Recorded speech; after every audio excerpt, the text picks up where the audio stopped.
What's up, everyone? Welcome to the 529th episode of the Pokemon Podcast. It's super effective. I am your host, Steve. With me is Greg. Hello. It's pumpkin spice season. New pumpkin spice dropped at the grocery store today, early, just in time for Christmas. Pumpkin spice eggnog has appeared. I know we were worried that we wouldn't make it to Christmas, but here it is. Also, pumpkin spice chocolate drizzle popcorn. You're just making stuff up at this point. I'm not. I wish I was making this up. I wish these were not real products that I had to witness with my eyes at the Cub Foods. Yet here we are. Bobby is here. Hey, how's it going? I have not. I don't know that I've ever had anything pumpkin spice. What? Ever. Bobby, why do you deny yourself simple pleasures? You live in California. That has to be everywhere. It is everywhere, but I don't typically. The seasons are always the same in California, so you don't even have to wait for pumpkin spice season. It just will appear whenever they get some. This is true. This is absolutely true. But... Here's the key. Pumpkin spice doesn't taste like pumpkin. Oh, does it not? Okay, no, well, there you go. Spices that go into pumpkin pie, vaguely sometimes there's a waft of pumpkin, but what the pumpkin it's like tastes very like, it tastes cinnamony. like squash. It's cinnamony, clovey, nutmeggy. Yeah, nutmeggy too. I had no idea because I've never tried it. I just stay away. Treat pretty yourself. all right. Bobby, Yeah, treat yourself, Bobby. Skip All a right. pack of Pokemon cards and get yourself a pumpkin spice drizzle popcorn. It's actually ironically funny how a pack of Pokemon cards is probably the same as a small Starbucks drink. It is. We got some Pokemon news this week. We're going to go through, and there was a new Pokemon shown for Scarlet and Violet. There's some new stuff in Pokemon GO. But let's start off with the Pokemon UNITE stuff. Because after a full year of no one knowing how to rotate to Dreadnought, they removed Dreadnought. After a full year of people complaining about Zapdos, they removed Zapdos.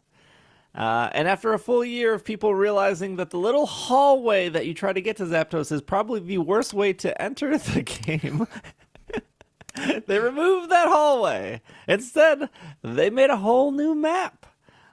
They did. And they really like the hiding spots in the new map. There's a lot of those. It's a whole new map we're playing. There's also a whole the new world to see. Battle Pass number 10. Yeah. 10. Yeah, we're on 10. I know it's going so quick. It's because they do 2 Battle Passes a season. Yeah. Because they love to double dip, and they're, in my opinion, not creative enough to make a good battle pass. So it's like, Do you not like theatrical style Mew? Is that what you're saying? I don't. I don't like how they gave Mew shoes bigger than its head. It's not great. What? Those shoes are so big on Mew. His feet are He's not got big that big. feet. Mew's feet are bigger than its He's head. got big feet. Oh yeah. Look at Mew out of clothing, you perv, and see how big his feet are, you only perv. like clothes on my Pokemon. If you're playing Pokemon Unite and your Pokemon is naked, we're losing because you didn't pay up to put some clothes on that. To be clear, the clothes are just aesthetic, right? There is not Correct. actually like a okay. No. Okay. There is a mental There's a game mental- that the clothes add. Pokemon Unite Season 10 Battle Pass now available. Through October 12th, the Season 10 Battle Pass will offer exciting rewards, their words, not mine, stylish trainer items, new holoware such as the Elegant Style Mew and Wanderer Style Azumarill. Each Battle Pass contains 60 Battle Pass levels with thrilling missions, their words, not mine, and corresponding rewards. Players can exchange Aeos gems for the premium battle pass, which will get you level 10. They've made these battle passes really easy now, which is actually a good thing. Yeah. So don't ever buy the premium. You don't get anything extra except like the 10 free, which you can do in like literally a day to get to 10. Just do like 3 matches and you're done. Like every battle pass season, I have completed the battle pass well before it has ended. So you do not need to buy the boost. The only Yeah, way and I people don't buy even the play boost as much is as Greg does, and I completed the last one with 3 weeks to spare. People buy the boost to play the mental game of having the outfit early, so people think you're really good. Yeah. It's all pre-game mental stuff, and then you get out there and you're like, "Oh, you paid your way because you do not know how to play this game." Wow. Didn't realize that style had so much influence in this. Oh, it does. It does. Pokemon Unite players can look forward to the mythical Pokemon Mew, which is now available. You actually can get Mew for free by completing 6 mural fragments to unlock Mew's life. You could just buy Mew if you wanted to as well. You didn't have to do that. The special event ends October 12th. The mural stuff is tough. They what want is? a lot from you to get this character for free, is all I'm saying. This special event ends October 12th, at which point Mew license will be available in the Unite Battle Committee shop for 12,000 AOS gems. Players will not be able to obtain Mew's license at the Unite Battle Committee shop during the event, but they will be able to use AOS gems to progress through Mew's mural challenge more quickly. So translated, like you can't buy Mew now. You can only They're doing a thing now with characters where sometimes they did this with I think like Glaceon and Espeon, where you couldn't use coins to buy them, but you could spend some form of gems to get them. Because coins are just free that you earn playing the game. Gems you only get from giving the game real money. Yep. So they'll put this artificial, like, if you want it, you have to either do our challenge, which is play a lot of our video game, or you can give us real money. And if you don't want to do either, you can wait 2 weeks or 3 weeks, and you can spend the coins you've earned for the character. So I'm a huge Mew fan. Does this mean I should start playing Unite? Is this worth it? Is Mew, like, playing Mew good, or do you keep playing the same like Pokemon all the time, or do you switch it up constantly in Unite? It depends on what. There are people like Steve who will only play Cram and hurt his entire team. And then there's people like me who switch between characters based on our needs. Okay. Mew is maybe the most technical and difficult character they've done yet. More than Hoopa? Because Mew, every time you score and every time you level up, you get to change moves. But the problem is that when you score in the middle of a battle, you no longer have moves because you have to decide immediately what moves you're going to pick for the next whatever amount of time. And unlike regular moves where you can just let it sit up there and the timer go down and you have access to the move from before, no, they disappear and you have to pick your moves immediately. So you have to sort of know which direction on the D-pad are the ones that you want so you can hit them fast, while still trying to pay attention to everything else. And so it is a bit complicated, and then there's the barrier interaction, because if you fire things through the barrier, they're increased. It's like it's a very interesting character, but I haven't even played it yet. I've watched people play it. I'm like, this is really complicated.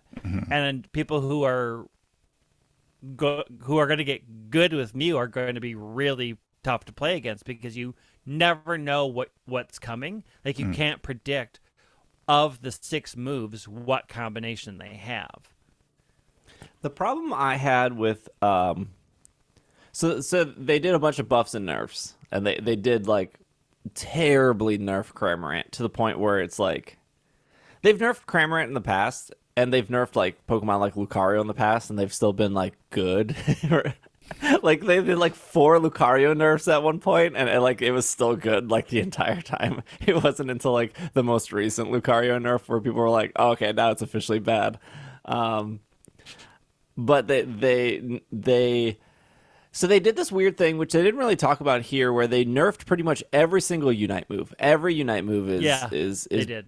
So in the first year of playing the game, when you united, it really made you like go like Super Saiyan Goku for a hot second. You do this crazy amount of damage. You get this huge speed boost normally. Even if you messed up your Unite and you weren't playing Cramorant, you could like run away. The reason I say like because Cramorant's Unite move like locks him to the ground. I think he's the only one that like locks him down. Everyone else like does it. There's a few others that lock you down. Yeah, but they like do it really quick and then they can move. Where like Cram is like, oh, you're locked down the entire Unite move unless you cancel it, and then you can run around. So they changed it where like Unite moves are still like a powerful move, but it's not like this Super Saiyan mode anymore. It's just like a button to be a little bit more powerful for a couple seconds, and then the game's back to normal. And it was like, they don't talk about it at all in this press release. No. And even if they changed nothing else, the fact that Unite move doesn't make you Super Saiyan anymore is a pretty big deal. Yeah. Because you would save that in an instance for like, oh, I'm in trouble and this will get me out of trouble. Mm-hmm. And it kind of still does that, but not as consistent, I would say. Yeah, I mean, so instead of every Unite move getting the exact same change, so you used to get a speed boost and an attack boost and sometimes defense boost. Now each unit gets a different boost based off of what type of character they are. So the support boost is different than the attacker boost, which is different than the defender boost. A good thing or a bad thing?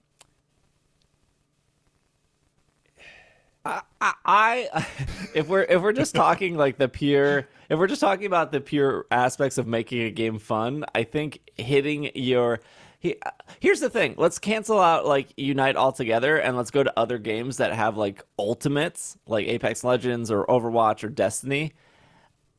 I played 4 or 5 years of Destiny, and every time I popped my super, that's what they called it in that game, it felt great. It felt like you were powerful for a second. It felt really rewarding using it. Same thing in Apex. Well, most characters in Apex Legends have like decent ultimates, but like I felt like when they changed it in Unite, it kind of took away a little bit of the fun. Okay. Yeah, I mean, so for example, Cram is an attacker, right?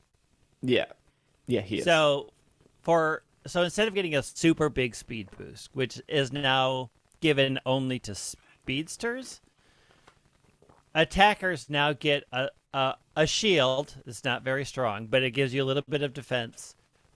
The movement speed is increased a little bit, but their attack speed or their move cooldown is reduced. So what Unite's moves do now is they lean heavily into what your role is supposed to do. Mm-hmm. And it's hard to say if that's better or worse because everybody was so used to how it was before. Yeah. And you played a very specific way because like, okay, I can hit my Unite. And like I play Eldegoss, I would fly up in the air, hit Unite, and then I would zip around that map healing everybody because I could move so fast. Mm-hmm. I don't get to do that anymore, and I don't know what I get to do other than for support, my cooldowns are greatly reduced. So technically I can stay in the fight and use my moves faster, but I usually used it to get. It was like oh my gosh, I'm being teamed up on. I'm going to unite and get out of here, and you can't do that anymore. And the game has really shifted both in the map and in how they move, how they do their moves. From you can kind of just be on your own to team fights are incredibly important, and you need to keep doing them at all times. Right. You need to be beating on each other pretty much all the time through the game. Right, right. And that's really shown in how they changed the Reggies. Yeah, so starting on September 2nd, Ranked matches and standard matches will take place in the how do we say this? Thea? I think it's Thea. Thea Sky Runes above Eos Island. On this new map, legendary giants Regieleki, Regirock, Regice, and Registeel will make their debut. So, sorry, Regidrago. Somebody forgot about you. Regidrago, you out. Regieleki will be at the top of the map. If you defeat it, it will fight for your team as an extremely reliable ally that will attack the opposing team goal zones. Regirock, Regice, Registeel will appear at the bottom of the map, and the team that defeats it will be temporarily powered up. The bonuses for defeating Regirock, Regice, and Registeel will differ, meaning battles can unfold in a myriad of ways. I didn't actually know the three were different. Yeah, they are different. And the final 2 minutes, the sky-high Pokemon Rayquaza will appear more often in the center, or will appear in the center. If the team defeats Rayquaza, it will receive a temporary shield. While active, will increase the attack power and goal scoring speed that makes scoring attempts unblockable. So I think my opinion on this is I was so excited for the new map. And as somebody who, like I said earlier, plays Apex Legends or Destiny when they introduce new maps, it's always like exciting. But usually when they introduce new maps, they do introduce new mechanics, but they also at the same time don't drastically change so many other mechanics. I mean, the game doesn't play at all the same anymore. It's like everybody has to relearn how to play this game. So now's the perfect time for me to jump in if I decided I wanted to actually I mean, the thing is, the Reggie's at the bottom, the only one that seems to really be worth catching is Registeel. They still do give an experience boost, but nothing like it used to be.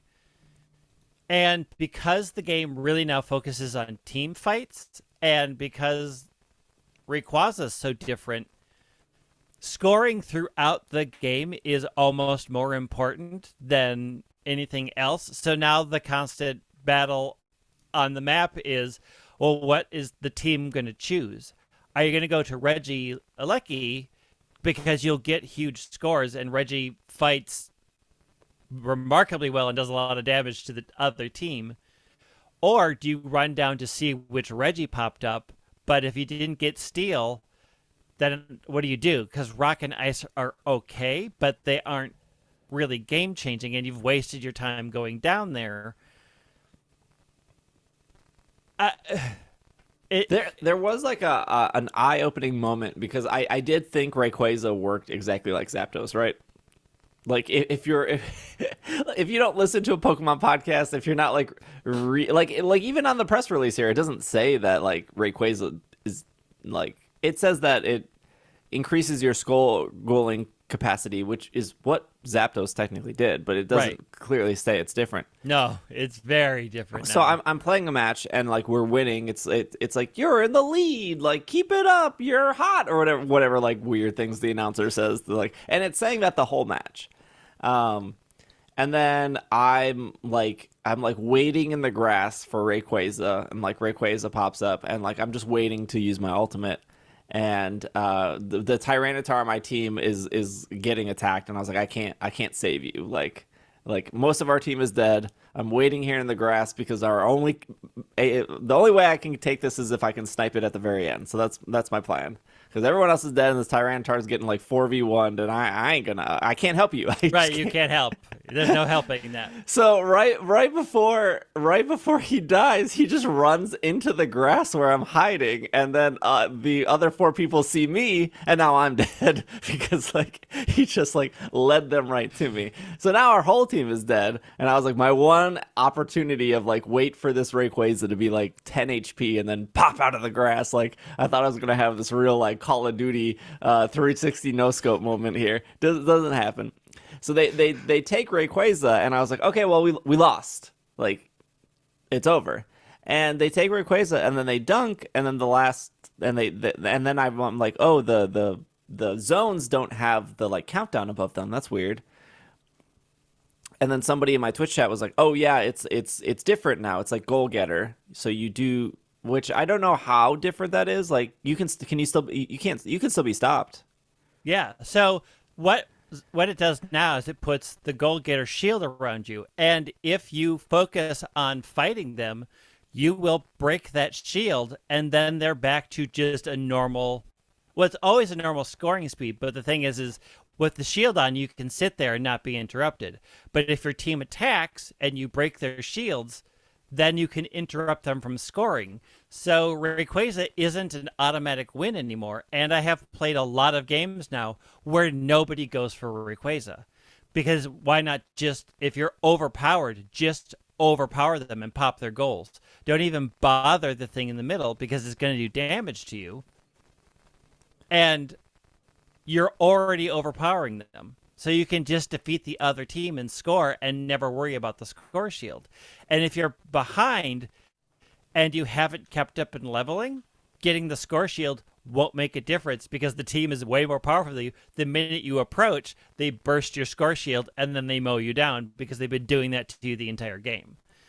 So it's only in very close battles where you have been focusing on trying to deny the other team leveling while trying to level yourself as much. And the game is just a completely different game now.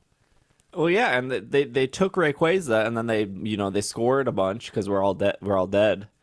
And then I was like, well, we lost. And then the game results came in, and we still won because our front 8 minutes were so good. Yeah. Compared to their last 2, which you would think is which is funny because a year ago, that's what people said, hey, if we play good for 8 minutes, why do we get punished the last 2? And then people just kind of got used to it, right? People just right.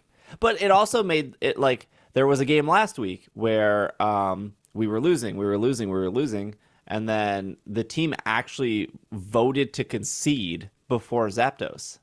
And it was so frustrating for me because I was the one person that was like, why would we concede? Zapdos isn't up. Because I've always been on the receiving end where you're winning, and then they take Zapdos and you lose. Yep. And it's like, we're losing. We can still take Zapdos and win. Why would you concede when, this mechanic is built to, sway the tide? And I don't know if the team at Timmy, whoever made... I don't know if they've done they clearly, I would assume at least, did enough research and probably know what paths people were taking, where people were going, and they designed this map around it. But I wonder if they thought this swinging mechanic that is Zapdos is so frustrating to casual people that alone turned people off from this game. Oh, yeah, absolutely. And, it also changed the the frustration of people not going down to Dread is now slightly less frustrating because you don't know what's down there until it spawns. And Reggie Ice is the worst because you just get an HP regeneration buff, which doesn't make any difference. Reggie Rock gives you a defense and special defense buff, but that's the way the game is built with the emblems. That doesn't make that much of a difference either. So Reggie Steel giving you attack shield, and special attack buffs. Oh, it gives you which gives you that is the buff you want because you just become super powered for a while, and it's hard to decide. So then does the new thing come? Everybody go up and fights Reggie Lucky to see which way you're going to send it down, and then people go down to maybe catch the buff, or is it one person stays down there and tries to take out the Reggie to maybe give you a buff at the end? There are so many questions about what is optimal on this new map. It's refreshing and frustrating because all the skills that I had, I'm like, I don't know how to apply them anymore. I don't know what I'm supposed to do anymore. Yeah, I mean, not only is the new map tougher to learn because you're so used to your where you're walking, what's spawning at what times, and obviously with time you'll be like, okay, Nacho's spawn here and the Selgor spawns here. You'll get used to it, but like you also have to have the struggle of everyone else trying to figure that out as well. And then the Unite move nerf was like kind of out of nowhere, and it was like, yeah, this is probably better for the long term. But then they also nerfed emblems, which like probably needed a nerf, but they like nerfed like black was arguably the best. And, yeah. and I built my Cramorant around black, and I played, and I was like, this feels worse than before emblems even existed. And I removed the black, and I was like, it doesn't even feel any different. Like, black is like so useless now. Like, you're just wasting spots with black. But then it's like, I don't have the other emblems to like fill in. Yeah, I mean, I have a green black build right now that I'm going to have to switch over to a green white build, I think, because black got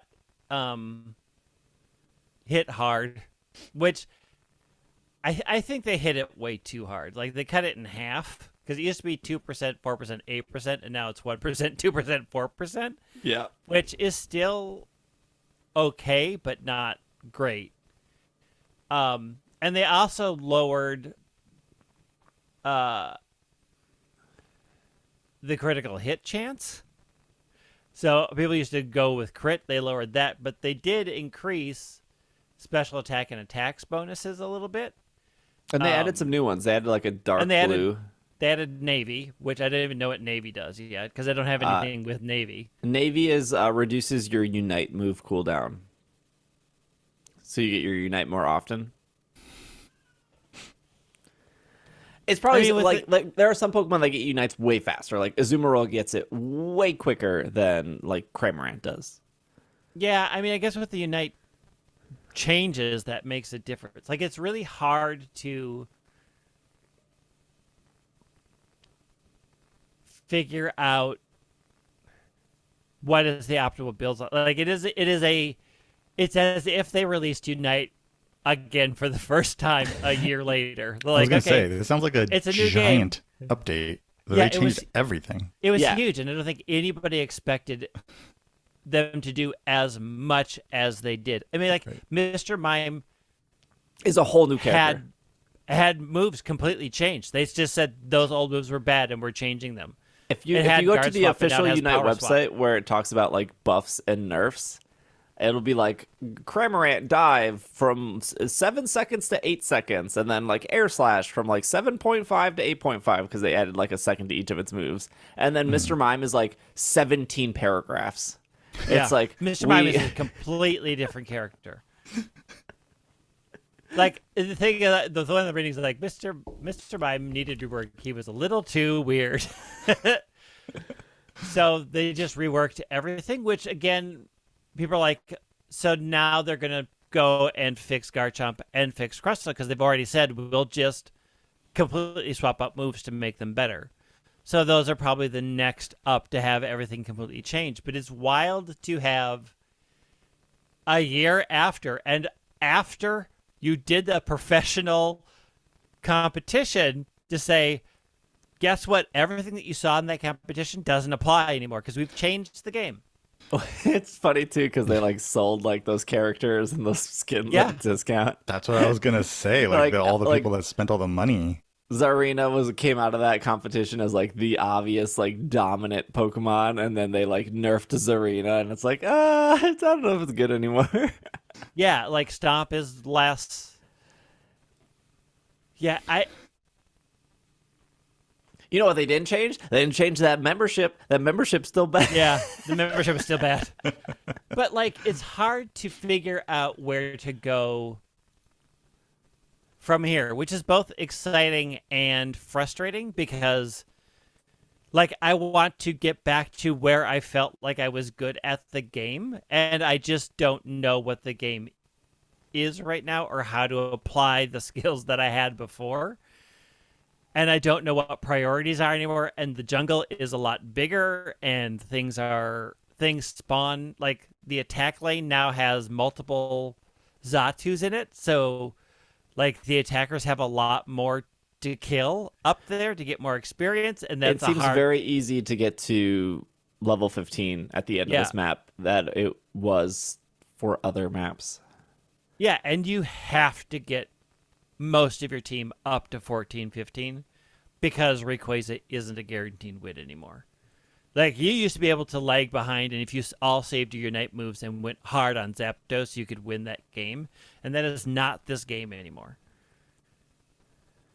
Yeah, I feel like I don't know if Greg you were gonna say this, but I feel like because there were so many things changed, I don't know if I have the motivation to like learn it all again.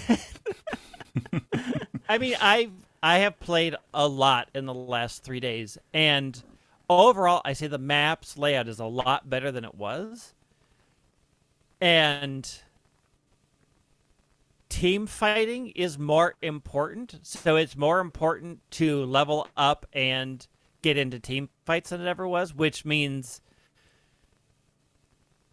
it also shifts the dynamics. If you're working with a group in voice, you're going to have an absolute better experience than anything else.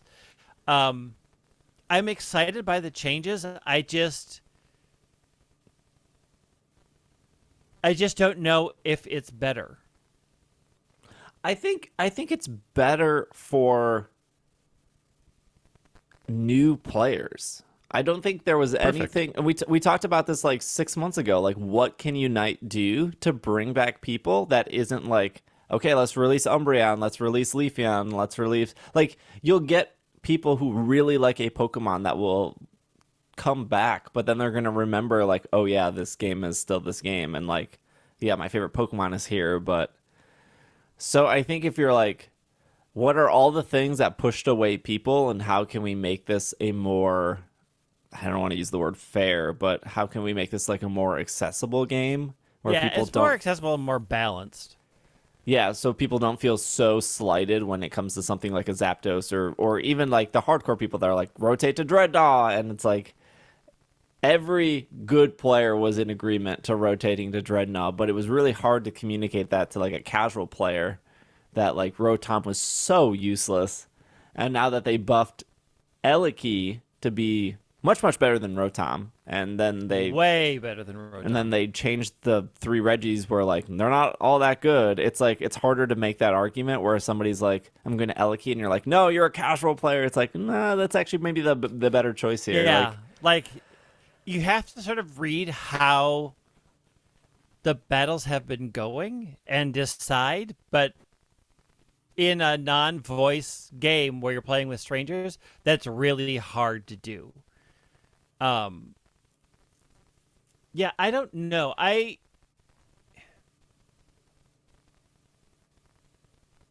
like that I'm surprised. And I like that it feels incredibly fresh. I just don't know if ultimately the experience, once all the dust settles, will be a good one across the board. I think if you were always on the fence of coming back to Unite, I think now's the time. Oh yeah, now's the time to give it a shot, and you can get Mew for free. What I was telling my Twitch chat is like, I feel like I'm at the point where they did way too many nerfs, and that some things still feel like we don't know. So I feel like for me, it might be better to hold off until like the next balance patch. Yeah, I mean, the weird thing about Cram is they increased the moves and nerfed the emblems, which is what made Cram so dominant. Cram was good before emblems, and then the emblems moved Cram into like an S tier Pokemon. I mean, Cram just was dominant. If you had the all black emblem cooldown, like Cram was unstoppable, and now they've hit it hard in 2 areas, and it's hard to say if... And they hit it hard in Unite, because some people would argue that Cram's Unite was one of the best, and now it doesn't even have, like, this amazing Unite move anymore. Yeah, like, they hit that character hard, and they will probably fix it in the next patch, because they just hit everything hard and be like, okay, we're changing everything and see what happens. So I don't know. Like, it depends on when the next changes come. It also depends on what happens with Dodrio, who is a wild character coming, and Scizor, which also looks like a wild character as far as like damage and things that they do. So I'm excited for the game, but also like in a little bit of Steve's exhaustion, like I don't want to relearn everything, but I feel like I get less frustrated because I feel like everybody's learning something, so I can't get too mad at people because we don't know what to do anymore. And so when somebody doesn't know what to do, I'm like, that's valid. I don't know what to do. And I've been playing this game heavily for a year. I don't know what's right. You can still log in and get your 5 free license and 5 free Hollowware gifts. So if you haven't logged in like the last 6 months, logging in day 1 will give you Pikachu for free and then Pikachu skin. Day 2 will give you Lucario for free. Day 3 Blastoise. Day 4 Snorlax. Day 5 Sylveon. And they all come with skins. So literally all you have to do, log in, claim the skin. And that goes until October 12th. So they're still, I mean, the 1 year anniversary definitely, I felt like, satisfied ongoing players. But them extending all of this after a huge update is like they know what they're doing. They want to bring people back. Yeah.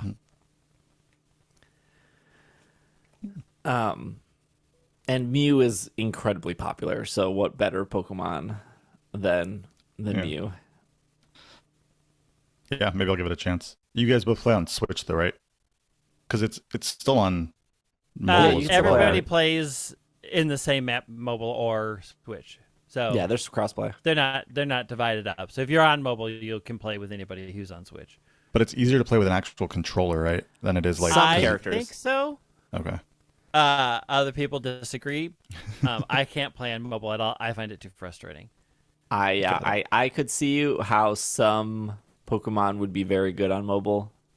Like Cramorant's Dive would probably be better on mobile because you don't have to, because you could just point where to dive to instead of like dragging the cursor. But yeah, I also find it easier with the controller. But this might go back to that like silly Splatoon argument where some people are like, the motion controls is the only way to play Splatoon, and it's like, you're out of your mind. I don't want to twist my controller. All right, let's take a break. When we come back, we have some more Pokemon news, so we will be right back. And we are back from our break. This is off Poke Beach. Actually, Bobby sent this on in.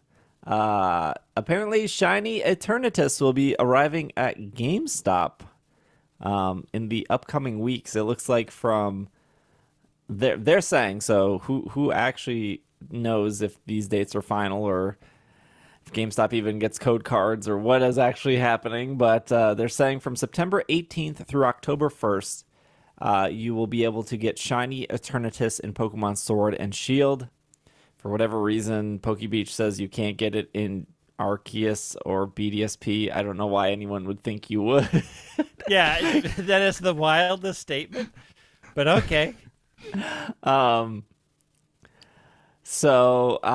Yeah, this is, I guess, not really a surprise because they've usually at the end of the generation released shiny legends of some sort. Yeah. I guess the surprise would be it's not closer to the release of Scarlet and Violet. Well, you can have it too close because you want to run around to the game and play with it for a while until you're sick of it. Yeah, that's true. Maybe they think pre-orders are down, so they gotta boost it up. Go. I mean, this is the thing, right? Like you go into GameStop to get your code, and they're gonna try to convince you to put your $5 down. And what do we say to that? No. I say this every time there's a distribution at GameStop. I will say it again. GameStop cannot, although they might try, but they cannot charge you for this code. If they are saying you have to pre-order in order to get it, that is wrong. That is not part of what this is. And that GameStop should put itself out of business at that point. There is no charge. Now, there was debate last time because at least when I worked at GameStop, if you didn't actually have the physical code cards, you could print them out on a receipt. You just went into the system and you could just like print them out. You could like print as many as you wanted. And I've been told that sometimes that doesn't work anymore. And I'm not 100% sure why or what happened there. But I know with like the Growlithe for Legends Arceus, they couldn't do the receipt thing. And the code cards were delayed. Not that that was like a really sought after distribution. So I'm not 100% sure on the receipt thing. But also not 100% sure if the code cards are going to get delayed. Also, or if there are code cards at all. Yeah. I don't know anything, really. But it's the beginning of September, so we will update you as that goes along of whether you should get your Eternatus or not. But yeah, maybe closer to the end of Sword and Shield and right before Scarlet and Violet, they'll do Calyrex or Urshifu or maybe somebody else. But hey, they did Eternatus. I am a little surprised, not surprised, I guess, but I kind of compare Eternatus and Galar to like Necrozma and Alola. And like when they did that shiny, they only did it in Japan for actually ever, The right? Secret I don't Club. I think they only did it for Secret Club for the giveaway. I mean, you can get it now with the Dynamax Adventures, but Yeah. as far as the giveaway, it never came to America. It was only Secret Club in Japan. Yeah. So it is cool that we're getting this third legendary of the original Sword and Shield Third all dog, around. which is a dragon skeleton. Now, and Yeah. we know what the third dog is. Bolton. Here's the question, though. Are they going to get it in the UK so that I can use the website, which is how I get all of my codes now, and not have to go to GameStop because that's a much better experience for me? Yeah, I don't know. I hate Come saying through Game UK. I hate saying that GameStop is the preferred way of getting it because the newsletter is a nightmare. The amount of people that just never get the email from the newsletter, and the Pokemon customer support is like, make sure you have this thing checked on. And it's like, I've had it checked on. It is checked. Like, I'm literally still just got your bitter. 8 emails last week. Why did I not get this one with the what was it? Zarude. Zarude was the last Rude one for through you. Yeah. Yeah. I'm bitter about 2018. I never got my Heatran or Regigigas like Year of Legendaries newsletter, and no one has been able to trade me one because apparently like no one got that newsletter, and that was the only way to redeem them back in 2018. It's the worst. The It is worst. a frustrating thing. I was going to do a transition about frustrating, but I don't have a good one. Grafaiai makes its mark. Yes. Meet the toxic monkey Pokemon originally discovered in the Paldea region. And they had like a short 45-second video, which we've come a long way since the 24-hour Ponyta stream, where then also the Ponyta came on stream and it was missing its tail. Also, researchers have come a long way because they're now leaving cameras out so they don't get killed in their missions like every other video so far. This person's like, nah, I don't know what this is. I'm going to leave cameras out, and the thing can kill the camera, and I will still be alive. They saw that Zoroark video, Yeah, and we're like, nope. not happening. No, over thank here. you. It is a poison normal type Pokemon. The first ever. Weighs 60 pounds, weighs 2 feet 4 inches in freedom units, has the Weighs. ability Unburden and Poison Touch.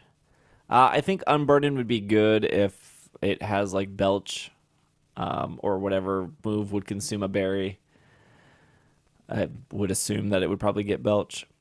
It says Grafaiai is nocturnal. Once the sun set, it licks its hands and fingers to cover them in poison. Then it uses them to draw patterns on the trees in its territory. Its poisonous saliva is used to paint paralyzes bug Pokemon, which are drawn to the saliva's sweet fragrant scent. When dawn draws, wow, there's a lot of DAWs there. When dawn draws near, Grafaiai goes to collect any incapacitated prey. This Pokemon specializes incapacitated. Sorry. This Pokemon specializes in using its poisonous saliva, which changes colors depending on what the Pokemon eats, to attack foes by spitting at them or slashing at them with its coating on its claws with saliva. When Grafaiai senses danger, its poison rapidly becomes concentrated, resulting in a potent toxin, once absorbed, that will immobilize a victim for 3 whole days. Do you think it's going to learn the move Toxic, or are they going to skip it? I don't. They always make poison Pokemon seem so deadly. Like, isn't like Garbodor is like no human can stand around it because its stench is so bad. And then you just see Ash with around like 8 of them, and it's like, it's fine. That's fine. Look, Ash has lost all senses because he's been electrocuted so many times. He can't smell, hear, or taste much anymore. I hope that Grafaiai doesn't mean that Smeargle is kept away from Smeargle's gone forever. Paldea. That's what it seems like. How many painting Pokemon can you have? Are you insinuating? Are you suggesting that Grafaiai would get like Sketch? No, I just am seeing a Pokemon who follows like the theme of another very popular Pokemon, and thinking, do they want to zero in on that with a new Pokemon and not have this other, have Smeargle, who, just because of the not like anything that he actually does in the game, more so just the idea of Smeargle being this Pokemon that paints, and Grafaiai also having that same I see theme to him. So I don't know. Yeah, I don't know. Obviously, like the Dex cut, the great Dex cut of, well, I don't even know what year that was when they announced Sword and Shield. 2017 or something. 2018. Yeah. 19. We have so many Pokemon with like weird gimmicks that they're able to, now that the Dex cut is a thing, they can like keep those gimmicks to specific games. Like, I think Unknown did fit really well in Legends Arceus, because Legends Arceus isn't a competitive game, and also there's not that many battles in that game at all. And like they did cut Hidden Power from Sword and Shield. They got rid of that move completely, and then it was like, well, that's the only move Unknown learns, so what happens if Unknown comes back in the future? And they're like, we did it, we made Unknown come back in this game where battling doesn't really matter, and Hidden Power does this very specific thing now, and it still doesn't matter because this game isn't competitive. Like, we were thinking for the longest time, was like, how are they going to just keep making Furfrou work? They're going to have a salon in every single game to make Furfrou work. Now they can just be like, you know what? Furfrou ain't in this game. We'll see you in a couple of years. I think Smeargle is that Pokemon as well. Like, Sketch was a nightmare for competitive, and they literally had to ban Dark Void, because why would you not sketch Dark Void and whatever else? I don't think Grafaiai was like there to like fill in the role of Smeargle. I think like I think it's different enough, but I am worried about, like, are they gonna bring Smeargle back? Because if they're not gonna bring Smeargle back, it's probably because of competitive reasons. Mm-hmm. Right. We know Breloom is coming back though, and Breloom has access to Spore. Yeah. And we know that Smeargle was also one of the best false swipers, Because, like, what was everyone using in Sun and Moon or X and Y or Omega Ruby? It was usually, like, Smeargle with False Swipe and Spore and... What were the other two? I don't even remember. Soak? And depending on the last one, you could use Gastro Acids sometimes, or... what was the other... I can't even remember what moves are on mine. I still have it in some. But there was not a single Pokemon in Sword and Shield that learned both False Swipe and Spore. There was like Gallade, which was like False Swipe and Hypnosis. But like there was no way that was like an oversight. That was like that felt very intentional. Yeah. I like the design of Grafaiai. It's ugly cute. Yeah, Yeah, exactly. Yep. Ugly cute is perfect.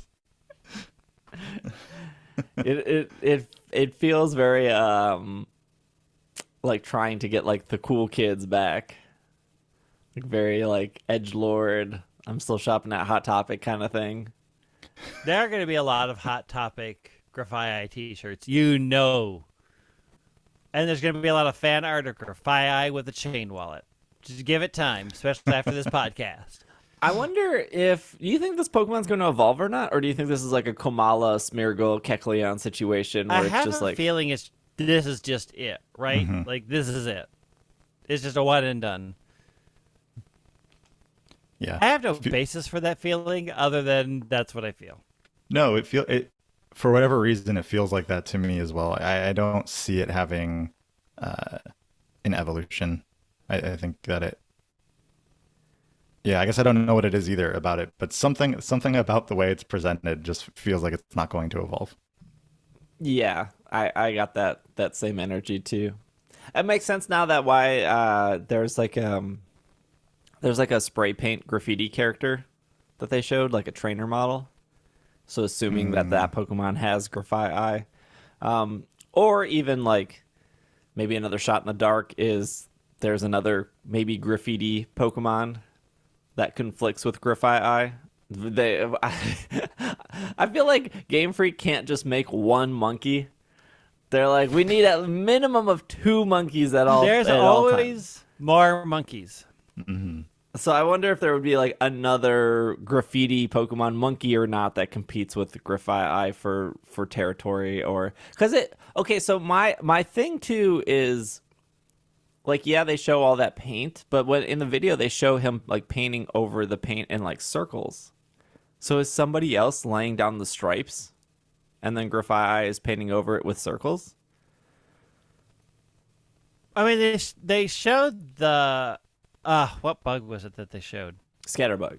Scatterbug being attracted to the stripes, which is Goes with the story. which is the story of its thing. So I think they were just showing like, oh, it's laid down these stripes, and it comes in and paints more because they wanted to show off its painting. Yeah. But like the Scatterbug was doing what the story says. They draw it to attract bugs. Right. I do wonder if... So, to me, Grafaiai looks... I would say, like, it looks futuristic a little bit. Like, it's a little bit more modern. And I wonder if they would have some past-themed Pokemon that would be opposite of Grafaiai. I could see that. Its eyes look very futuristic, yeah. Yeah, it looks very modern or futuristic with it almost looks like it has like a VR headset on. I mean, it's not. It's the way his eyes look, but it just kind of looks a little bit like that. I mean, it is also to say like the painted forest is a thing that exists.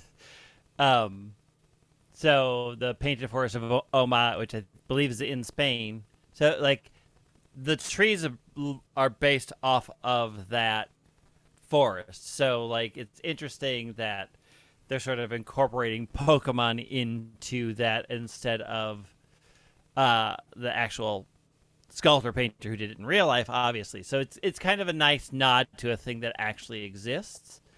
I'll link So you can see pictures of it. I'll put a link in the chat so you can see you can see what they based it off of, right? Like you can look at this painted forest and oh, okay, this was the inspiration. Mm-hmm. Which is a nice touch. It's a nice Spanish flair to this Pokemon and sort of what the forest it lives in.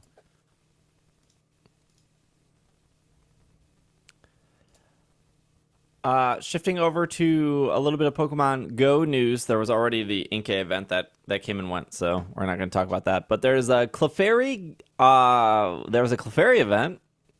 Clefairy has been spotted together all over the world in preparation for the full moon. It seems its celebration is about to begin on the night of Saturday, September 10th. Clefairy will appear more often in the wild from 6 to 9 local time. And we can't see what you find by the moonlight. Is this just a Clefairy community day? Like I think so. They're not saying it's like field research, like the Inkay event. I think it's cool. I think it's cool to have an event at night, and it goes along with the Harvest Moon, the whole theme of that. I think is the Pokemon Company doing something like I think they're doing other events or other things in Japan with regarding like the Harvest Moon. So I think this is like a part of that. There is a Japanese weather channel that is actually going to be like dedicating an hour to the Clefairy event. And that Japanese weather channel streams on Twitch. So, and they stream on like YouTube and stuff too. So they're going to be covering this event. I don't know what that looks like. Yeah, what is that? Just someone playing Go, like seeing a bunch of Clefairy spawn. I imagine it would be like, you know how they do like the Santa tracker every year. Yeah, that's what I think. It is really cool that they're doing an event at night. I think that's great, especially in the summertime where you know, at least in Minnesota, you still have daylight at like 9 o'clock. I don't know about other places, but that's wild to me. By the way, it is anytime I see someone doing a video or streaming something outside and it's like 8:30 or 9 o'clock and it looks like the middle of the day, it is just so. I mean, I've experienced it. I was up in Alaska one time and it was still light out at like 11 p.m. or something, and that was something. But it still trips me up every single time I see that. Where it's daylight at like 9 yeah. o'clock. I mean, to be fair, like the sun will be going down at around 7:40 on Saturday because the days are once again getting shorter. So you should be able to do some of the community day while the full moon is out, and you can look at said full moon, provided it's not cloudy or terrible weather. I guess my the question weirdest is why thing was going to Hawaii when they have exactly 8 hours of daylight and 8 hours of night. I'm like, we had no idea what to do. Like, this is the strangest experience of my life. I guess I'm curious why they're not calling this a community day. Because they actually have a different day for community day that they haven't announced. And I bet they won't have. I don't think the shiny rate will be 1 in 25 or whatever community day numbers are. So they probably want to keep that out of there in case they aren't going to make the shiny rate. They're doing all the extra bonuses for lures and all that stuff. It's just, hey, come out and stand. Yeah, they didn't say anything about incense or lures, or it's just more Clefairy from 6 to 9 p.m. That's it. It's like an extended spotlight hour, I think, more than a community day, right? Like, well, spotlight hour doesn't have increased odds, so. Does this say that it'll have increased shiny odds? No, it'll just say Clefairy could be shiny. Yeah, I think it's just going to be like a 3-hour spotlight hour. Spotlight hours, I guess. So just the complaint is, I played for all 3 hours. I only got one shiny Clefairy. This event sucked. Yes, we will see many tweets like that afterwards. Yeah. Okay, good. There's the Psychic Spectacular event happening right now. Mega Alakazam will make its debut in Mega Raids. Abra, Slowpoke, Drowsy, Natu, Ralts, Spoink, Muna, Woobat, Gothita, Solosis, Elgium, Kadabra, and Kirlia will be appearing more in the wild.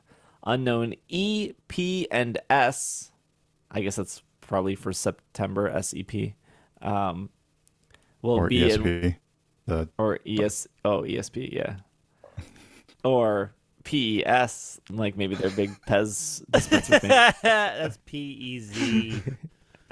Unknown E, P, S, and Esper will be in 1-star raids. Alolan Raichu, Wobbuffet, Girafarig, and Oranguru will be in 3-star raids.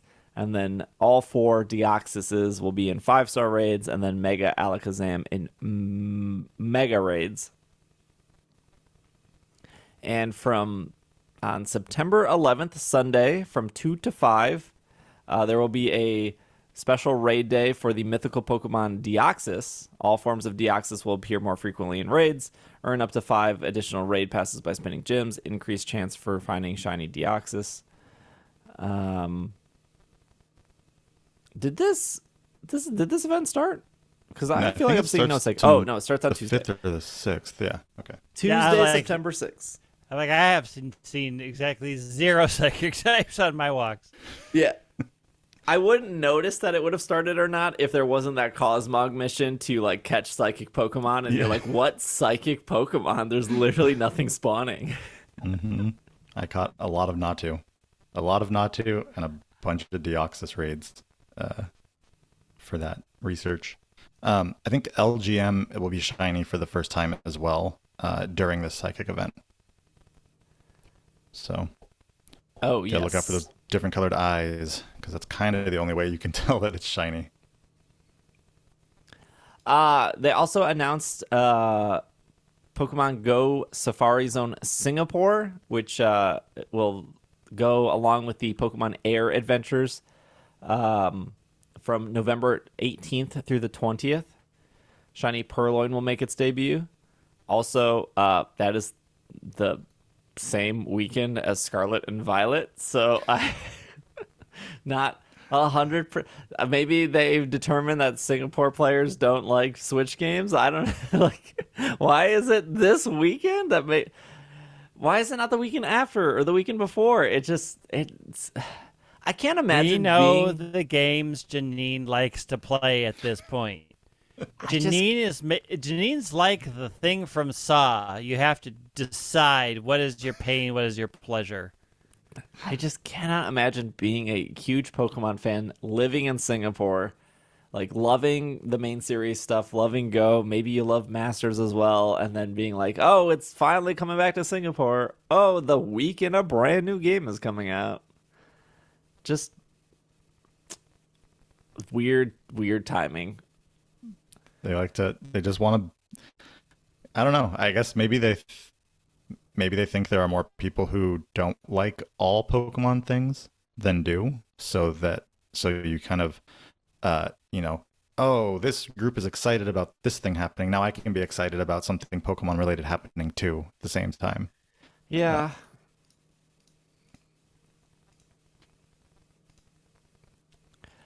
Okay, we were going to talk about this last week, but we will talk about it now. This will be our last news article here. I'm sure I'm missing some news, but I think we covered all the big stuff.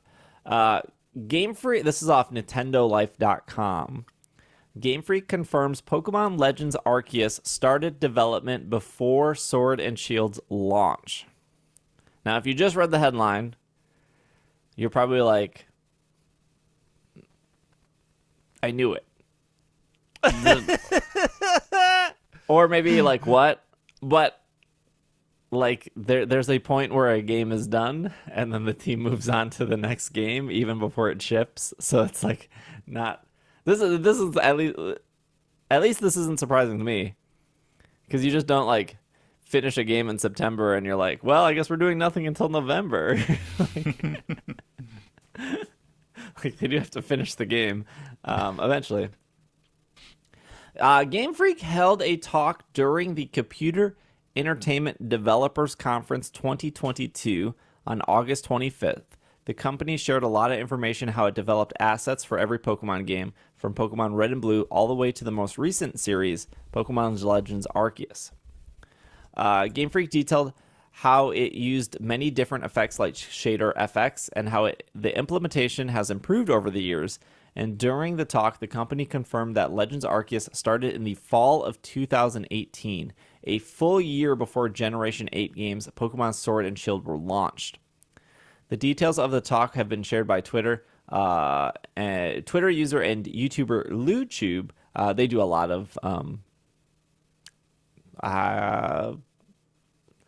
not translation stuff. They do some translation stuff, but they do like a lot of like deep dives into like Pokemon history. Who is hoping to get their entire presentation translated in the future. The tidbit confirms that Legends Arceus was in development for 3 years. Pokemon's Legends Arceus saw another number of changes to the Pokemon formula, with more open zones and Pokemon out on the field, as well as an option to not even battle wild Pokemon. Now we're on the way to the launch of Generation 9 with Scarlet and Violet. Game Freak also shared that the upcoming games started development in late 2019, around the time Sword and Shield was getting ready to launch. By that time, Scarlet and Violet will be in development for 3 years. I guess maybe like the takeaway here is there are a lot of Pokemon games, no doubt. And I think a common thing you see online is like, I wish Game Freak would take more time to make these games, or I wish they would take a year off. But Legends was 3 years. Sword and Shield, we know, was a 3-year development cycle. Scarlet and Violet, we have confirmation that it was also a 3-year development cycle.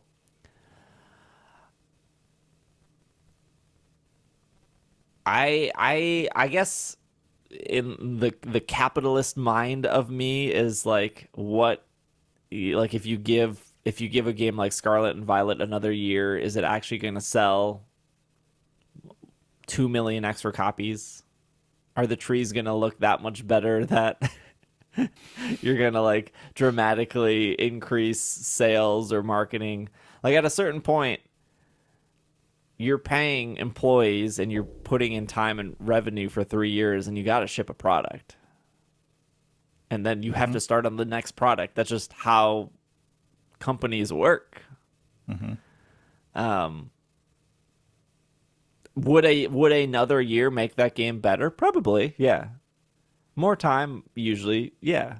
But like, maybe. That is a tough thing to say universally, because more time doesn't necessarily mean something gets better.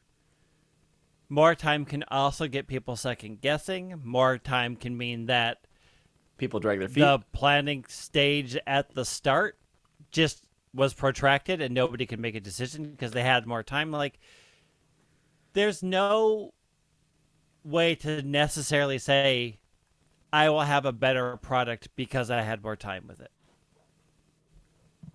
Yeah. And I think what it feels like, at least, is, and you see this with other things as well, but people who say, I wish they would take time, or I wish they would, take more time, or take a year off of releasing the game.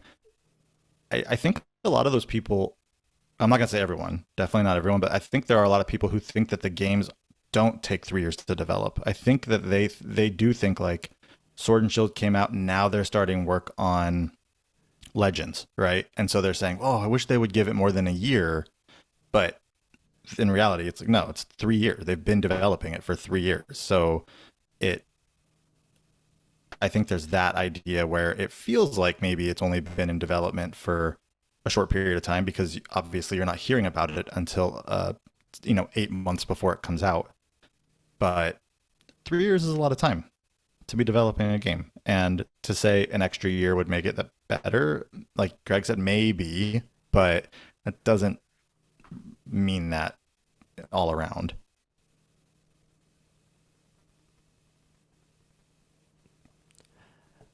Yeah, I will say this. I'm always curious what people think a good amount of time to spend developing a game is. And what's your examples? Like, what game took X amount of time that's the pinnacle of your gameplay. Breath of the Wild took 5 years, right? Wasn't it a 5-year development game? Yeah. And I mean, I would And say people would, however people thought of, specifics about it. But I do think that there are a lot of people who thought that game was done very well and was a really good game. Yeah, I think Breath of the Wild is incredible. I put 40 hours into it, and then I never played it again. I beat Ganondorf. I did most of the temples. I enjoyed every second I played that game, but it didn't have the replayability that I found in. Like, I have 2,000 hours in Sword and Shield, and because I spent time competitive, I spent time shiny hunting, I spent time completing the Pokedex, and could I easily get 200 hours out of Breath of the Wild of completing every single dungeon or finding all the Korok seeds? Yeah, but I didn't feel the need to in that game, and some people did. Yeah, I mean, I put 250 hours into Breath of the Wild. I didn't get all the Korok seeds. I don't want to do that, but I didn't get all the. No thanks. Not only 900 Korok seeds, but I did, complete all the temples. That was maybe the first game where I didn't use any, guide or anything to find, to get all of that completed, temples, missions, all of that. So that was something. I mean, I loved that game. I'm not even saying that that's like. For me, I think that 3 years that they take to create Sword and Shield was wonderful, but I do feel like Breath of the Wild is that game where a lot of people are like, that game was incredible, and then they did take 5 years to make it. Would 5 years working on Scarlet and Violet make it that much better? No, that doesn't mean that, but I do think people like to point to something, and Breath of the Wild is the thing a lot of people point to, especially when they hear Pokemon's going open world, right? I mean, what did they do with Legends? It wasn't even open world, but everybody compared Legends to Breath of the Wild, right? Yeah. And everybody's going to compare Scarlet and Violet to Breath of the Wild, even though there are other games that do the same thing. So I just think when that question is asked, how long development would make a game good, then the comparison is going to be, hey, Breath of the Wild took 5 years, and that's how that turned out. You mean the 9 years it took for Cyberpunk didn't result in an amazing game? When we have examples of games that took forever that also were abysmal failures. It is a difficult thing to say, to make those comparisons, because for every one positive thing you have, you can point to an equally negative experience for a game that took a lot longer. You have to sort of decide, it's okay to say the game isn't for you. But pointing at things that you don't have control over and making grand claims if they just spent more time working on these games, it would match my needs. No. They're not trying to match your specific needs. Right. Well, and again, I think that there are a lot of people who, if they said this game needed more time, and you said, okay, well, how long do you think the game took them? They might not say 3 years. They might say oh, I bet they worked on it for a year or a year and a half or 2, 3 years. It's well, that might be a little bit, I guess it turns into a different argument. Well, why isn't it better? Whatever. But, I think that there is definitely some people just think differently than what really, they look at it based on well, nobody really was talking about this before 8 months ago, so it couldn't have been in development for a whole lot longer than 8 months. But no, it's obviously not true. So how long have we been waiting how long was the wait for that Doom game that wasn't very good? 15,000 years? Yeah. I mean you could also I guess we could spend literally 90 minutes talking about games that were in development, like Anthem, which was the Destiny killer. That was a 4-year development cycle, and now you can walk into GameStop and buy Anthem for literally 99 cents, and it won't work because they shut down the servers, because I don't even think that game lasted a full year before they were The thing is, the thing that frustrates me always about this conversation is you don't need a justification for not liking something. If you don't like it, you don't like it. But pointing out random things to make other people who do like the thing suddenly not like it is never going to work. Like, you can say, oh, it would have really hit my buttons if it had taken 4 more years and it had been all of these things. It's like, it could have been. That's not the game they got. It's fine that you don't like this game. I do. Cool. Like, these conversations that happen, like, even like this article itself was like, see, it did take 3 years. It's like, it could have taken 1. Like, we got the game we got. Like, you can have legitimate criticisms about things that they did do in the game that you think could be done better, but pointing at the development cycle in a corporation that you don't control, with processes you can't see and employees you can't speak to, you're just farting in the wind at that point and making everybody smell it. That is Twitter. That is Twitter's motto. With the argument of whether a game needs more time or it came out too soon, I feel like I hear the quote. There's a quote by Miyamoto which goes hand in hand with like Zelda fans or Mario fans of, a delayed game is eventually good, but a rushed game is bad forever. And he said this in one of like these like business talk things when back, gosh, like in like 2012 or something, 2010, 2012. But like, and people will use that quote, and they did use it around Sword and Shield of like, oh, they should have just delayed it because like a delayed game is eventually good, or a rushed game is bad forever. But that doesn't even hold up anymore. No, like, it doesn't. Like, that quote literally doesn't hold any water anymore, because there have been games like Rainbow Six or Final Fantasy 14 or No Man's Sky where these games were actually terrible at launch and they fixed it. Oh yeah. And like Rainbow Six is probably one of the biggest ones that people don't talk about, but like that game was so terrible at launch, and now it has one of like the best, biggest, most dedicated like fan bases ever. And like, if you're not in Rainbow Six, you're not in Rainbow Six, but like the people that are, like, they hated that game and everything about it, and that team was able to like revamp, rework, and like restructure that entire game where now it is the best Rainbow Six game ever made. They blew up the first iteration of Final Fantasy 14. They literally killed everybody and everybody inside of it and redid the entire game. And called it A Realm Reborn because the first iteration was awful. Yeah, and now Final Fantasy 14 is the biggest MMO out there. Yeah, it's an incredible game.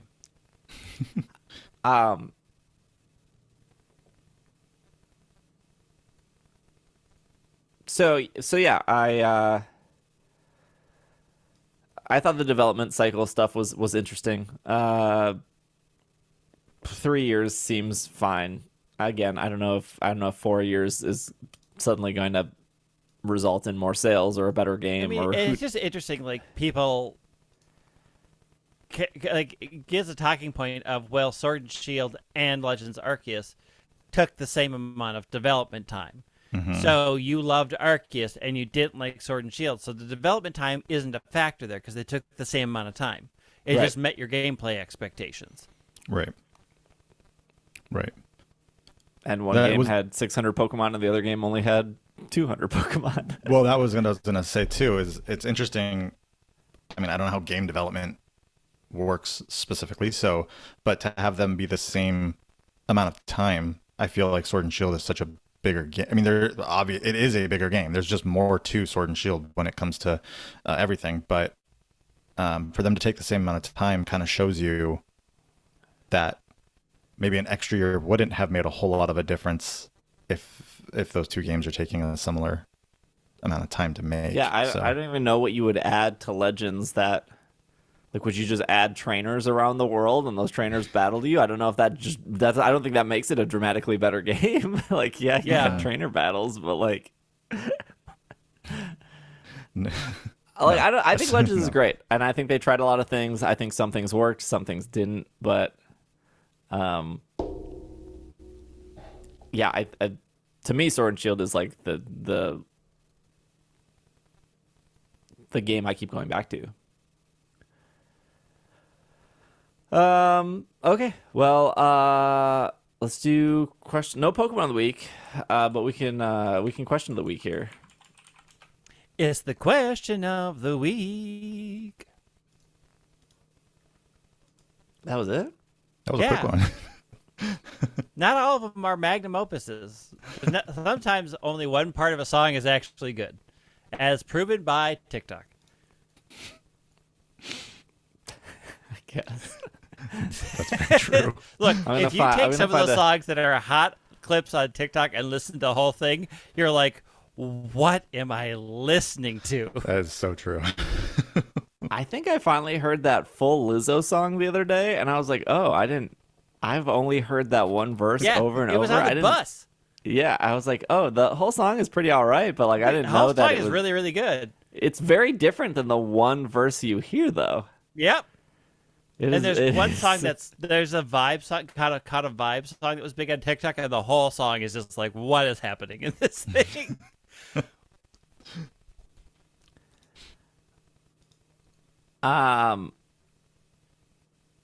This is from Brandon in our Slack. What part of the animal kingdom, mammals, insects, birds, have the best Pokemon designs? Mammals. Birds. Yeah? I was gonna say birds. Mammals. You got all of the elephants. You have all the dogs. You have all of the cats. You have all of the mammals. They are incredible. Look, if it weren't for mammals, we wouldn't have Trubbish. Case closed. Did I recently see Trubbish as like a cat or something? Steve Trubbish is a firmly cat. Trubbish is a cat. Trubbish is a cat. Wow. I think birds. The birds are the best. So many good birds. Name one. Far-fetched. Man, that's pretty good. The best bird. It barely flies. That's the mammal. This question was asked like 2 weeks ago on our YouTube. It's from Sir Faye. If you had a chance to pick a community day, what would you pick to be featured? I think that's a good question because like we have 4 community days announced, but no Pokemon being listed. So yeah, I guess what at this point?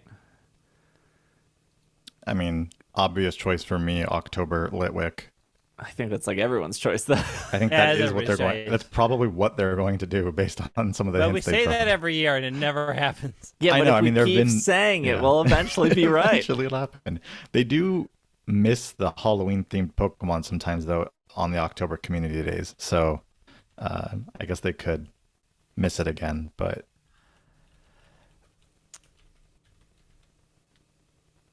I don't know. Litwick has such a good shiny. Yeah, I mean, definitely does. I feel like we're at this part where we're running out of Pokemon to feature. I mean, they could feature something that's already been shiny, but I don't think like a Goldeen community day would go over well. Although people were oddly excited. I'd do it. People were oddly excited for Weedle community day, so I don't know. You know what would probably do incredibly well? An unknown community day. But they would never do that because they use unknown. Yeah, they use unknown to lure you in. I like the way they use unknown, but I like unknown at events. I don't like them putting unknown into raids, being like, "Here's $1 for a letter. Mm-hmm. Good luck." Have we had a Cubone community day? We have not. Cubone. No, that would be good. And so I want for this year to be a Cubone community day that can evolve into either regular Marowak or a Alolan Marowak. We did have a Cubone event though, or Was an where you event, but could not have. a community day. It was not a community day, but you could evolve it into a Alolan Marowak during that period of time. And I did. Are we missing any of the starters yet? Yeah, they haven't. Where are we in Kalos. starters? Are we at Gen 5 yet? Yeah, we need Fennekin, Chespin, Froakie. Yeah. I think Pidove would be good. I know Pidove has been shiny for a while, but because there's like 2 different Unpheasants, like you could find one random Pidove, but like, what if you find 2 and they're both male? It's like, I don't have the other Unpheasant now. How about a Budew community day? They haven't done that yet. Yeah. Seawaddle would be a good one. Seawaddle. Seawaddle, Swadloon, Lavani. I think Roggenrola would be a good one. Gigalith has a really good shiny. Well, all 3 of them have really good shiny. Flabebe, probably. But that's like weird that's too, a because toughie. they got like flowers spawning everywhere. I don't think it would be that bad though, because like, what America gets like orange, white, and yellow, and then like Europe gets like red, orange, and white, and then Asia gets blue, white, and something else. Like, Have we had a Binary community day? We just No. had an event. no Binary, Have we had a Shallows community day? no Shellos. It can't even be shiny yet, I don't think, right? Yeah, no Shellos can't be shiny yet. How No, about we a don't Burmy need- community day? How about a what? A Burmy? Burmy community day. Burmy when you would be get- okay. I That would be cool. And in 1-star raids, naked Burmy. This is what they do for Halloween. They scrap. Hear me out. No Litwick. Gone. Get rid of it. They just introduce Impidimp for Halloween. Boom. Debuts on Community Day. I'll be down for I'd that. do it. I mean, yes, I'll take it. Yeah, totally. 100%. Have they done that? Yeah, they did do that, didn't they? Where a Pokemon debuted Community Day. It was Stuffle. They did Stuffle. that. Stuffle, yeah. And that was a great Community Day. That was a really good one. And to be fair, that was the first one where they went back from 6 to 3 hours. So they were like really Right. trying to win us over on that one. But that Community Day was really good. It was. What if they did like a fossil community day for the new fossils? That would be sweet. I don't know how they're going to do those And fossils. the 1-star raids are the 2 parts that you have to combine together to get the fossil. I think Pokemon Go did the best version of Inkay, because when you rotate your iPhone upside down, it changes to evolve, and then it's like readable, and it's really like fluid and great, and like, because I don't think with the Switch there's any signification. No. Like Switch or 3DS, you just turn it upside down and then like hope and then it you works. can't read it. Yeah. But Pokemon Go did really, really well. Have we had a yeah. Blitzel community day? No, I would Blitzel like was like Blitzel. Oh, Blitzel. featured for something. Yeah, I had the had a costume, and that was when it could first be shiny. It's like a bow tie Alright, or something. I've got the ultimate one. Basculin community day. And it can evolve into Basculegion. Oh, Perfect. I'd be okay with that. Now, Basculegion is going to be something like put your Basculin in the gym and get it knocked out 40 times or something to evolve it. Oh yeah, maybe like it'll be you can only evolve a Basculin that doesn't have any health, or something. Like it has to have no health in order to evolve it into Basculegion. Yeah, something like that. Yeah. There's still a lot of Pokemon they can do, but I mean, like Farfetch'd. they have done Pokemon Farfetch'd. that have existed as shiny before, like Geodude as the community. So some people like that, some people don't. It's whatever. Yeah. We'll definitely get the Kalos starters, I think, starting at some point. I feel like in the next do we few think months. we're getting them this year? I think we're getting them next year, right? I think we get maybe one of them Because this we year. only really have September, October, November left. Because December almost is always the catch-up everything. Right. That's true. I would say we get at least one Kalos starter this year. I think November. I bet they do, because I don't know that they want to put 2 of the next 3 as the starters, but maybe I could see like November we get Chespin or something. And then, so like Chespin, Litwick, and I don't even know what else they would do. We don't know September's yet, right? No. It's in like 2 weeks. 3 Yeah. weeks. Yeah. Yeah. That's kind of weird. It is. We don't know. I mean, I don't think announcing the Pokemon is that big of a deal. The save the date, I think, was way more important. Yeah, but you can like get the anger down a little bit if you announce it further out. Then by the time it comes around, everybody's got their anger out and they're no longer as mad about it. Because people will be mad about it. Doesn't matter what Pokemon it is. If it's old sweet, one gentle or new Bobby one. thinking people's anger is lessened. I'm gonna guess that September's Pokemon is Sandile. I just got 100%. I just hatched 100% Sandile, and I was thinking I can't evolve it until Community Day now, so that it gets the move or whatever that it'll get. Why are you sticking? Why do you think it's Sandile? I'm just on Pokemon database, and I'm just like looking at like sets of 3s that haven't been done yet, and like It's a good shiny too. Sandile's like the first set of 3 out of the Gen 5 Pokemon that have not been turned shiny, right? Yeah, it's only in Is 12K Honedge in eggs the though. game yet? so- Maybe we get Honedge for Halloween. Oh, it's only in 12K eggs? Oh, there's no way they do that. Never mind. I cancel that. Honedge would be cool. That could be a new. That could be a new Pokemon, and just go shiny, get the shiny out. That's there, true. too. They could do Gothita. They haven't turned Gothita shiny yet. Oh yeah, Yeah. that'd be good. I don't know if that'd be Gothita's like super exciting, but it's got a big head. It's easy for excellent throws. Solosis also would be. Oh would be yeah, cool. Solosis as well. It's got a I good- think Solosis is more popular than Gothita by far. It's a cute little blob. Yeah. I think that's it. I think that's all we have for this week. Did Lost Origin come out, or is that this weekend? I think it's this comes weekend. out on Friday. Friday. Yeah. Pre-release was last week, but yeah. McDonald's has Happy Meals. They're bad. They're very bad toys. They're just spinner things. They're terrible. You get a pack of cards.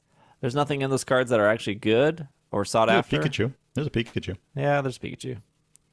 But yeah, the little toy it comes with is terrible. It's just like a weird roulette spinner.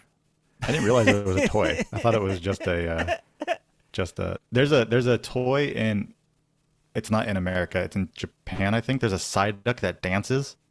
Oh And yeah, that thing's so People cute. are like just skyrocketed the price of this thing because of this really cute dance that it does. But yeah, Yeah, not in get the good America. stuff. Also forgot to say that there's the Halloween collection is now on PokemonCenter.com. So it looks like they brought back some of the statues last year. They have like some candy dishes. That's on Pokemon Center. So if you like the Halloween stuff, I'm sure it will sell out. Because the Halloween stuff always has sold out relatively quickly. So I guess if you want that, try to get that as soon as possible. Anyways, that's our episode. Bobby, what's your Twitter handle? Is it the dot? Is it not the dot? No dot. Twitter is just PKMN snaps. Got it. Greg is at White Wing. I'm at Dragging a Lake. Thank you guys for listening and making it to the end. Of course, we will be back next week. If you want, Twitter, YouTube, TikTok, Instagram, Twitch, all the same, PKMNcast. If we ran any ads this episode, and you're like, what was the code for that? It's literally the same. It's PKMN. It's almost always the same, unless it was an every played ad, but that's because their things are specific. Yeah, but thanks for making it to the end. We will see you guys next week. If you're watching on YouTube, please like, comment, subscribe. It really helps us out, especially with the lead up to Scarlet and Violet. If you're listening to it on Apple Podcasts, if you want bonus episodes or ad-free episodes, you can subscribe. Use that 2-week free trial inside your app. It also supports the show a lot. And if you can't do that, but you still like the show, leave a review. That's also incredibly helpful in Apple Podcasts. I've been told for the last 4 years that Spotify will eventually get a review program for their podcast. That has not happened. It probably won't happen because, Spotify is doing their own thing. They're living in their own world. They're just saying things to make people happy. And if you're listening on Spotify, I don't know. Just enjoy. You can't do anything, I guess. Anyways, we'll be back next week. This has been another episode of the Pokemon Podcast, and we are super effective. Super. Sounds like you were better off getting space jammed than this bad toy at McDonald's.